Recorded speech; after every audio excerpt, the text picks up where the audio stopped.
Күннің ковид туралы ақпаратпен басталуына да ет үйреніп қалғандай. Алғашқыдағы үрей сейілгенімен одан вирус қауіпсіз бола түскен жоқ. 1,5 жыл ішінде Қазақстанда ковид жұқтырғандар саны 1 миллионнан асты. Бұл дерттің дендегенінің дәлелі. Мәселен, сәуірде елордадағы инфекциялық орындардың жүктемесі 66% деп Алексей Цой айтқан, ал қазір біртіндеп өсуде.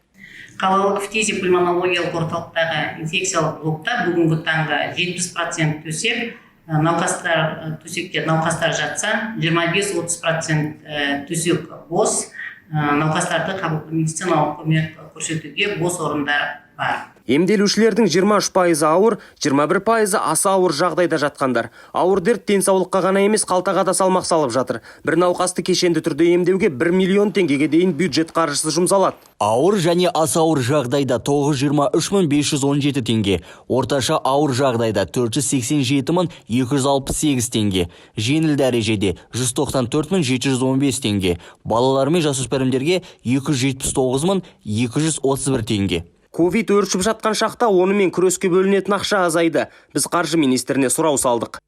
Коронавируспен күреске 2020 жылы 432 миллиард 108 миллион жұмсалды, ал 2021 жылға 365 миллиард 173 миллион теңге қарастырылған. Ұлттық қордан ақша шығындалған жоқ. Ақша болғаны жақсы, жөнімен шығындалса әрине. Қаржы министрінің тағы бір мәліметімен бөлісейік. Ақпарат және қоғамдық даму министрлігіне халыққа коронавирус туралы ғана мағлұматтарды насихаттау үшін 200 миллион теңге бөлінген. Жалғас Сенолла, Айбат жаңалықтар қызметі.